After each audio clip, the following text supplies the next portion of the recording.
नमस्कार दोस्तों, स्वागत है आपका ड्रीम सीएचएस चैनल में। आज आपको मुहावरे और लोको पंक्तियाँ के हम 40 सवाल कराने वाले हैं। ठीक है, तो इस नवरात्रि आपके साथ हम रहेंगे। जय माता दी। हो गया है स्टार्ट सिलेक्शन बैच, जिसमें आपको पर्यायवाची कराई जा रही है। हिंदी के सारे टॉपिक, इंग्लिश के सारे टॉपिक, साइंस के सारे टॉपिक और जीके के सारे टॉपिक कराए जाएंगे, जो कि आपके परीक्षा की दृष्टि से बहुत ही महत्वपूर्ण है। तो चलिए आगे बढ़ते हैं और माता रानी का दर्शन करते हैं। हैप्पी नवरात्रि सब सभी को। चलिए तब शुरू करते हैं। देखिए, तो मुहावरा सबसे पहला है कि अपने पाँव में कुल्हाड़ी मारना। क्या है? अपने पाँव में कुल्हाड़ी मारना का अर्थ है कि जानबूझकर मुसीबत में पड़ना। क्या करना? जानबूझकर मुसीबत में पड़ना। वाक्य प्रयोग हुआ है इसका कि तुमने तो अपने पाँव में आप आप ही कुल्हाड़ी मार ली, अब मुझे क्यों दोष देते हो। यानी कि जानबूझकर उसने मुसीबत को ले लिया है। दूसरा है आपका कि अढ़ाई चावल खिचड़ी अलग पकाना। अढ़ाई चावल की खिचड़ी अलग पकाना यानी क्या मतलब होता है? अलग रहना। कुछ वर्ष पहले पाकिस्तान अढ़ाई चावल की खिचड़ी पका रहा था। ठीक है, यानी अलग रह रहा था, अब साथ है। अपना मुंह लेकर रह जाना। अपना सा मुंह लेकर रह जाना, किसी काम में असफल होने पर लज्जित होना। ठीक है, यदि आप किसी काम को करते हैं, यदि मतलब कि पढ़ाई करते हैं, अगर आप एग्जाम में फेल हो जाते हैं तो अपना मुंह लेकर ही रह जाते हैं। ठीक है, मतलब कि किसी काम में असफल होने पर लज्जित होना। जब वह निर्दोष श्याम को मुकदमे में नहीं फंसा सके तो अपना सा मुंह लेकर रह गए। ठीक है, यानी कि उसको फंसाने में क्या हो गए? असफल हो गए और वो लज्जित होने लगे। चौथा है कि अपने मुंह मियाँ मिट्ठू बनना, यानी अपनी बड़ाई अपने आप से करना। कुछ बच्चे होते हैं ना जो अपनी ही बड़ाई करते हैं कि मैं तो रात को 2-2 बजे तक पढ़ता हूँ, 1-1 बजे तक पढ़ता हूँ, मैं तो 10-10 घंटे पढ़ता हूँ। ठीक है, तो अपने मुंह मियाँ मुंह मिठलू बनने वाले को समाज में इज्जत नहीं मिलती। ठीक है, यानी जो अपनी ही बड़ाई करते हैं उनको कभी इज्जत नहीं मिलती है। ठीक है, आराम निकालना यानी हौसला पूरा करना। बेटे की शादी में बाबू साहब ने अपने दिल के आराम निकाले, यानी अपना हौसला जो था पूरा कर लिए। ठीक है, छठवां है आपका कि अरमान रहना या रह जाना, यानी क्या करना? इच्छा पूरी न होना, अरमान रह जाना। कोई कहता है ना कि मेरा तो अरमान ये था, नहीं हुआ, यानी क्या मतलब? इच्छा उसकी पूरी नहीं हुई है, इच्छा पूरी न होना। इकलौते बेटे के अचानक मर जाने से उस गरीब के सारे अरमान रह गए। ठीक है, किसी का मान लेते हैं बेटा है, उसके इकलौते बेटे मर गए, तो अब उसके कौन मतलब कि उसका सपना पूरा करेगा? उसका सपना होगा कि मेरे बड़े बड़े घर हों। तो ठीक है, उसके बेटे मर गया तो इसलिए उसका अरमान रह गया। चलिए अब 7 देखते हैं। सातवां है आपका कि आँख न देखना। क्या करना? आँख न देखना। सॉरी, आँख उठाकर न देखना, यानी क्या मतलब है? कहीं आप जा रहे हैं और आँख उठाकर देख नहीं रहे, इसका मतलब क्या है कि आप ध्यान नहीं दे रहे हैं, तिरस्कार कर रहे हैं किसी व्यक्ति का। जैसे आप किसी दोस्त के साथ आप कहीं किसी दोस्त के साथ जा रहे हैं और तीसरा दोस्त जा रहा है, आपने उसको आँख उठाकर भी नहीं देखा, यानी उस पर आपने ध्यान नहीं दिया, या तो या उसका तिरस्कार किया है। मैं उसके पास के लिए गया तो परंतु उसने मुझे आँख उठाकर भी नहीं देखा। कोई किसी के पास गया है और उसको आँख उठाकर भी नहीं देख रहा है। ठीक है, आठवां है कि आँख का काटा होना, यानी आँख का काटा होना। कोई कहता है ना कि वो मेरे आँख का काटा है, यानी आँख में कोई कांटा नहीं है। कहने का मतलब है कि वो उसका दुश्मन है, शत्रु है। ठीक है, अपनी काली करतूतों के कारण वह पड़ोसियों की आंख का कांटा हो गया। यानी जैसे आप कहीं खेलते होंगे पड़ोसियों के, और पड़ोसियों के शीशे तोड़ देते होंगे बॉल से, तो वो क्या हो जाएंगे? आंख का कांटा होना। ठीक है, आंख का काजल चुराना, यानी सफाई के साथ चोरी करना। ठीक है, इतने लोगों के बीच से घड़ी गायब, चोर ने तो जैसी आंखों का काजल ही चुरा लिया है। आंखों का काजल तो कोई चुरा नहीं सकता, लेकिन इतने अच्छे से काम को किया गया है कि पता ही नहीं चल रहा। ठीक है, इसलिए कहते हैं आंख का काजल चुराना, यानी सफाई के साथ चोरी करना। 10वां है आंख का तारा, आंख की पुतली। ठीक है, आंखों का तारा, आंखों का तारा कहने का मतलब क्या है, बहुत प्यारा है। या आंखों की पुतली है, जैसे आंखों का तारा होता है या आंखों की पुतली होती है, बहुत ही नाजुक होती है। ठीक है, तो वो क्या होता है, बहुत प्यारा होता है। तो इसका मतलब होता है बहुत प्यारा। यह बच्ची मेरी आंखों का तारा है, या वह छात्र मेरा आंखों का तारा है, रोहन मेरा आंखों का तारा है। ठीक है, 11 है कि आंख दिखाना। आंख दिखाना का मतलब है कि क्रोध से देखना, रोकना, धमकाना। आंख दिखाना, ठीक है, आंखें दिखाना या आंख दिखाना, क्रोध से देखना। जैसे कोई क्या होता है, आप कोई घर में काम कर देते हैं तो कोई आपको एकदम घूरता है, देखता है, तो इसका मतलब क्या है, वो आपसे रुष्ट है, क्रोध है। गलती से भी गलती भी करते हो और ऊपर से आंखें भी दिखाते हो, यानी किसी ने गलती कर दी है और ऊपर से आंख दिखा भी रहा है, क्रोध में है। ठीक है, चलिए आगे बढ़ते हैं, 12वां देखते हैं। 12वां है कि आंखों में धूल झोंकना, यानी सरेआम धोखा देना। आंखों में धूल झोंकना मतलब कि सरेआम धोखा देना। परीक्षक की आंखों में धूल झोंककर कुछ विद्यार्थी अच्छे अंक तो पा जाते हैं, परंतु इससे जीवन में सफलता नहीं मिलती है। धूल झोंक कर का मतलब क्या, नकल करके तो पास हो जाते हैं, लेकिन क्या वो भविष्य में सफल हो पाएंगे, नहीं। 13 है आंखों पर चढ़ना, यानी पसंद आ जाना, किसी चीज के लिए लोभ होना। जैसे आंखों पर, जैसे कोई कहता है ना मैं उसको आंख पर चढ़ा लिया हूँ, यानी कहने का मतलब है कि वो उसको अब बहुत पसंद कर रहा है, वो उस चीज को ले लेगा। तुम्हारी घड़ी चोर की आंखों पर चढ़ गई है, इसीलिए मौका पाते ही उसने चुरा लिया है। ठीक है, आंखें फेर लेना, यानी पहले जैसे व्यवहार न रखना। जब से उसे अफसरी मिली है, उसने माँ बाप यार दोस्त सबसे आंखें फेर ली, यानी किसी की नौकरी लग गई है और वो सबसे आंखें फेर लिया, यानी अब पहले के जैसा व्यवहार नहीं करता। कंफ्यूज ना होइएगा, आंखें फेर लेना और एक पीछे एक और था, ये था आपका कि आंखें न उठाकर न देखना, यानी ध्यान न देना। ठीक है, अब है कि आँख में सॉरी क्या है, हाँ, आंखें बिछाना, यानी प्रेम से स्वागत करना। कोई आया और उसके लिए आपने आंखें बिछा दी, कहने का मतलब कि आपने उनका बहुत ही स्वागत किया, दिल से स्वागत किया। तुम्हारी राह में आंखें बिछाए कब से बैठा हूँ, तुम जल्दी आ जाओ। ठीक है, 16 है कि आँखों में पानी न होना, यानी कि आँख में पानी न होना, जैसे कोई आपको मार रहा है, कोई डांट रहा है और आपकी आँखों में से कोई पानी नहीं आ रहा है, यानी आपको ना ही कोई शर्म है, आप एकदम बेहया हैं। ठीक है, यानी बेईमान लोगों की आँखों में पानी नहीं होता है। अब है कि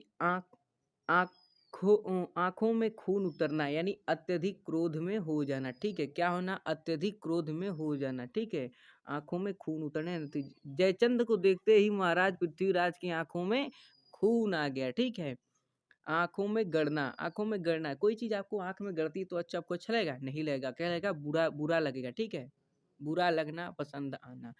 तेरी कलम मेरी आँखों में गड़ गई है, तू उसे मुझे दे दे। ठीक है, आँखों में चर्बी छाना, यानी घमंड होना। कहीं भी भाई चर्बी हो जाएगा तो घमंड तो हो ही जाएगा, और यहाँ तो आँख में ही हो गई है, यानी क्या, घमंड हो गया है। दौलत हाथ में आते ही उसकी आंखों में चर्बी छा गया। ठीक है, दौलत हाथ में आते ही उसकी आंखों में चर्बी छा गया। ठीक है, आंखें लाल करना, यानी क्रोध, क्रोध क्रोध से देखना।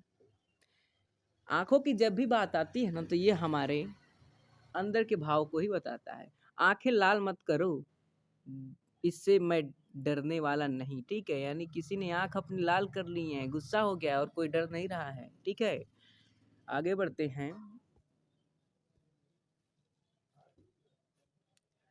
आंखें सेकना, आंखें सेकना, दर्शन का सुख उठाना, यानी किसी के आपने दर्शन कर लिए, यानी कहने का मतलब है कि आप आंख सेक रहे हैं। ठीक है, आंख सेक रहे हैं। बहुत से नवयुवक तो मिले ठेले में, सिर्फ आंखें सेकने ही आते हैं। ठीक है, बहुत से नवयुवक तो मेले ठेले में सिर्फ आंखें सेकने ही आते हैं, यानी कहने का मतलब है कि वो गर्ल्स को देखने जाते हैं। ठीक है, आँच न आने देना यानी थोड़ी सी भी आघात न होना, ठीक है।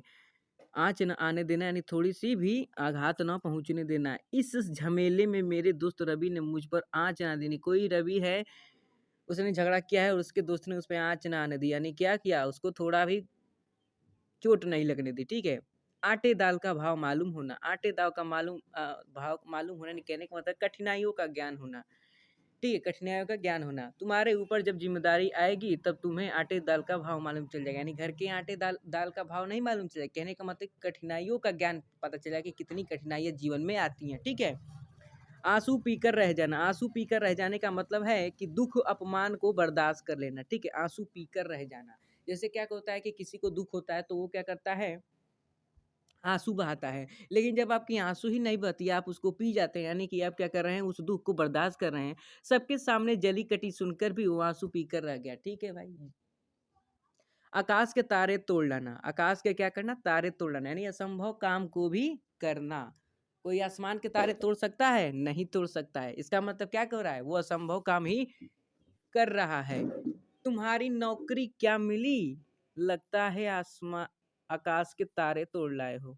मतलब कि तुम्हारी नौकरी क्या मिली? लगता है तुम आसमान के तारे तोड़ लाए हो, यानी कि तुम कोई असंभव कार्य कर रहे हो। अरे भाई नौकरी तो आसान है।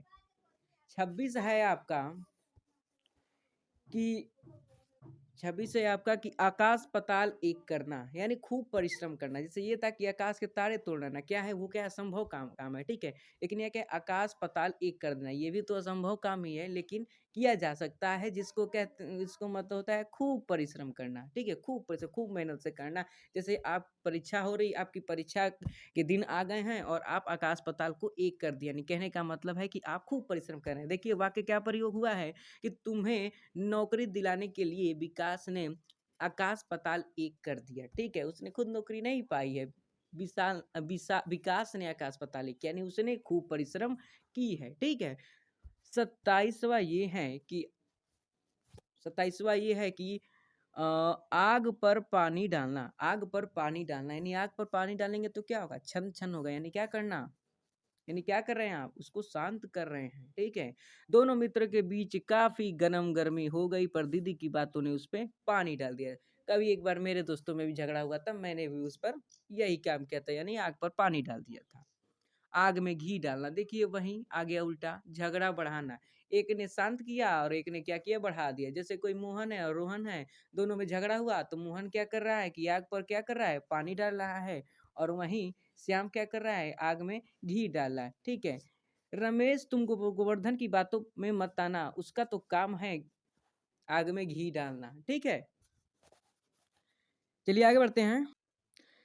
अब है कि आग में कूदना, आग में कूदना यानी जानबूझकर मुसीबतों में पड़ना। कोई आग में कूदता है क्या, पैर जल जाएगा, लेकिन कोई कूदता है, यानी क्या, आग में नहीं कूदता है। कई लोग तो कूद जाते हैं, मगर इसका मतलब है जानबूझकर मुसीबत में पड़ना, यानी आपको कूदना नहीं चाहिए मगर आप कूद रहे हैं, इसका मतलब क्या है कि जानबूझकर मुसीबत में पड़ रहे हैं। साहसी व्यक्ति खतरे से नहीं डरते, वे आग में भी कूद पड़ते हैं। कहने का मतलब कि जो साहसी व्यक्ति हैं, जैसे आप एक साहसी व्यक्ति हैं, इसीलिए आप नवोदय या सीएचएस का परीक्षा देने जा रहे हैं, तो आप आग में भी कूद पड़ सकते हैं, ठीक है। आग बबूला होना, बहुत क्रोध होना, जैसे आपने प्रिपरेशन की सीएचएस और नवोदय की और आपका नहीं निकला, तो क्या होंगे आपके पिताजी, आग बबूला हो जाएंगे। राम की अनाप शनाप बातें सुनकर मोहन आग बबूला हो गया। आग लगने पर कुआं खोदना, आग लगने पर कुआं खोदना का मतलब क्या है, विपत्ति आ जाने पर उसका उपाय करना, ठीक है। आग लग चुकी है, उसके बाद हम कुआं को खोद रहे हैं, यानी कि कोई घर गिर रहा है, उसके बाद हाँ ठीक, झगड़ा हो गया है, उसके बाद हम पुलिस को फोन कर रहे हैं। बीमारी की इस अंतिम अवस्था में दूर शहर से डॉक्टर बुलाने की सूचना, आग लगाने पर कुआं खोदना, यानी कहने का मतलब है कि बीमारी हो गई है और हम दूर से शहर को डॉक्टर शहर से डॉक्टर को बुला रहे हैं, तो कहने का मतलब कि उसको आने में बहुत टाइम लगेगा, ठीक है। इसलिए कहने का मतलब है कि विपत्ति आ जाने पर हम उसका उपाय उसके बाद खोज रहे हैं। आटा गिला कर देना, यानी क्या करना, घाटा लगाना। क्या करना, क्या हो जाना, घाटा लगाना। आ औने पौने दामों में इन्हें बेचकर अपना आटा गीला कर रहे हैं। जैसे कोई संतरे के व्यापारी हैं और वो क्या कर रहे हैं, औने पौने दामों में बेचकर यानी कम ज्यादा में बेच करके अपने घाटा को सह रहे हैं, यानी आटा गीला कर रहे हैं। आधा तीतर आधा बटेर, यानी बेमिला बेडगा। पश्चिम सभ्यता ने भारतीय सभ्यता संस्कृति को आधा तीतर बटेर बना दिया है। आपे से बाहर होना है, आपे से बाहर होना यानी कि आप अपने आप कंट्रोल में नहीं है। कहने का मतलब कि आप अपने कंट्रोल में क्यों नहीं है, क्योंकि आप क्रोधित हो गए हैं भाई। इसी से बात पर ही इतनी सी ही बात पर मास्टर जी आपे से बाहर, यानी कोई लड़के ने उनको बोल दिया कि सर आप बहुत क्यूट है, इसीलिए वो क्या हो गए, आपे से बाहर हो गए, यानी क्या हो गया, क्रोधित हो गए। अब है 35वां कि आबरू पाना। आबरू पाना, आबरू पाना का मतलब क्या है, यानी प्रतिष्ठा नष्ट हो जाना। आबरू पर पानी यानी प्रतिष्ठा नष्ट होना। तुम्हारी बेवकूफी के कारण ही मेरे आबरू पर पानी फिर गया। यानी कोई लड़का है, पढ़ने नहीं गया और फेल हो गया, तो उसके पिताजी पर आबरू पर पानी फिर गया। आबरू मतलब इज्जत पर पानी फिर। आवाज उठाना यानी क्या करना, विरोध करना। जैसे आपके स्कूल में क्या हुआ है कि किसी ने किसी लड़के को मार दिया है और कोई एक्शन नहीं लिया जा रहा है और आप आवाज उठा रहे हैं, यानी बोल रहे हैं, यानी क्या कर रहे हैं आप, विरोध ही ना उसका कर रहे हैं। सरकार के खिलाफ आवाज उठाने एक साधारण बात हो गई है, यानी सरकार के खिलाफ अब कोई भी आवाज उठा दे रहा है, यानी विरोध उसका कर दे रहा है। आसमान सिर पर उठाना यानी क्या करना, उपद्रव करना। घर में आपको चाउमीन नहीं खिलाया जा रहा है, तो आप क्या कर रहे हैं, आसमान सिर पर उठा ले रहे हैं, यानी उपद्रव कर रहे हैं। ठीक है, उपद्रव कर रहे हैं। इतनी सी छोटी बात पर उसने आसमान उठा लिया था। छोटी बात है ना, चाउमीन आपको नहीं मिली तो आपने पूरा घर तबाह कर दिया। आसमान से बातें करना यानी बहुत ऊंचा सोचना। कुछ लोग की सोच होती है कि मैं अंबानी बनूंगा, अडानी बनूंगा, ठीक है, अच्छी सोच है, मगर ये तो मुहावरा है कि वो लोग क्या करें, आसमान से बातें कर रहे हैं। देवघर के मंदिर का शिखर आसमान से बातें कर रहा है, यानी बहुत ऊंचा होना। आस्तीन का सांप, आस्तीन का सांप आपके घर में होंगे, आपके स्कूल में होंगे, आपका मित्र होगा, यानी मित्र के रूप में शत्रु। ठीक है, मित्र तो आपके साथ है मगर वो दिखावे के लिए है, क्या है, आपका शत्रु है, आस्तीन का सांप है। उस पर कभी भरोसा मत करना, वो तो आस्तीन का सांप है। ठीक है, मुंहन पर कभी भरोसा न करना, वो तो आस्तीन का सांप है। इधर उधर करना यानी टाल मटोल करना सबसे। अब ज्यादा इधर उधर करना बंद करो, चुपचाप मेरी पुस्तक मुझे लौटा दो। यानी कोई लड़का है, किसी की बुक को चुरा लिया है और वो इधर उधर कर रहा है, यानी कहने का मतलब है टाल मटोल कर रहा है। तो उसका दोस्त कहता है वाक्य प्रयोग करके कि अब ज्यादा इधर उधर करना बंद करो और चुपचाप मेरी पुस्तक लौटा दो। तो ठीक है, बहुत बहुत धन्यवाद। इसको आप लोग लर्न कर लीजिए, कई बार इसको देख लीजिए क्या है। जल्द से जल्द मैं 5000 MCQ सीरीज लाने वाला हूँ। धन्यवाद। आप सभी को हैप्पी नवरात्रि। आप सभी पर माता रानी की कृपा बनी रहे।